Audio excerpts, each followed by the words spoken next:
हुजूर अलैहिस्सलातु वस्सलाम ने फरमाया कि मोमिन का मामला भी बड़ा अजीब है कि उसे अगर तकलीफ होती है तो उस पर वो सब्र करता है, या उसे खुशी मिलती है तो उस पर वो शुक्र करता है। तो दोनों सूरतों में अल्लाह उसको अजर अता करता है, और ये सिर्फ शान मोमिन की ही है कि वो मुसीबत पर सब्र करे। बल्कि फरमाया कि मोमिन के पाँव में कांटा भी चुभता है तो उसका भी उसको अजर दिया जाता है,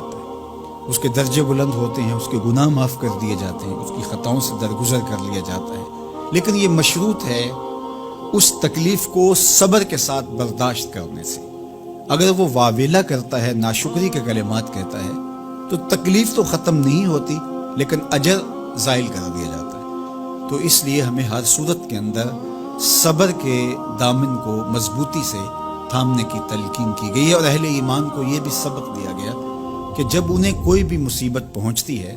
तो वो कहते हैं इन्ना लिल्लाहि व इन्ना इलैहि राजिऊन, कि हम उसी के हैं और उसी के हुजूर पलट के जाना है। तो ये वो अमर है कि जो उनकी तबीयत के अंदर ठहराव पैदा करता है और उनकी ज़िंदगियों के अंदर अल्लाह ताला जल्ला शानहू पर जो यकीन है उसका पता देता है। अगर मुसीबत को अल्लाह की तरफ से समझ के, मान के सब्र किया जाए, उसको मकदूर समझा जाए,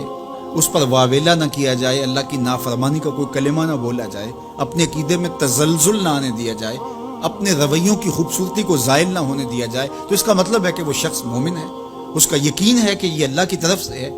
तो फिर उसके यकीन के सिले के अंदर अल्लाह उसको फिर हिदायत कल्ब का चरागा नसीब करता है। और फरमाया वल्लाहु बिकुल्लि शैइन अलीम, और अल्लाह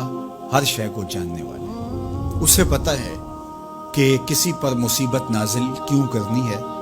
और इस मुसीबत से उसका इम्तिहान लेना मकसूद है, उसके दर्जों को बुलंद करना मकसूद है, उसके गुनाहों को माफ़ करना मकसूद है, उसको किसी आजमाइश में डाल करके उसको मज़ीद कुंदन बनाना मकसूद है, या उसका क्या मकसूद है, उसको सज़ा देना मकसूद है, ये उसे पता है। तुम्हारा रब तुम्हारी तरफ आने वाली जो तकलीफ़ें हैं उनके अंदर हज़ार हा पिनहा हिकमतों से वाकिफ़ है। यहाँ ये बात भी समझने के काबिल है कि जो शख्स मुसीबत के आने पर सब्र और इस्तिकामत के साथ उससे निपटता है और अल्लाह पर जो उसका यकीन है उसमें तज़ल्ज़ुल पैदा नहीं होने देता। कुल्लुम मिन इंदिल्लाह, ए महबूब फरमा दीजिए जो कुछ है वो तुम्हारे रब की तरफ से। ये उसका ख्याल और फिक्र है कि ये मेरे अल्लाह की तरफ से, तो फिर उस मुसीबत को टालने वाला भी वही है। तो अगर ये उसका अकीदा पुख्ता था तो फिर वो मालिक की दहलीज छोड़ के, मालिक की चौखट छोड़ के किसी और दहलीज पे नहीं जाएगा, किसी और चौखट पे नहीं जाएगा। वो उस मुसीबत को दूर करने वाला मुअस्सिर हकीकी अल्लाह को ही जानता होगा,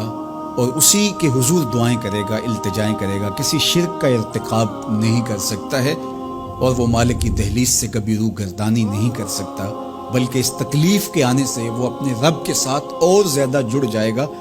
और अगर वो सब्र करे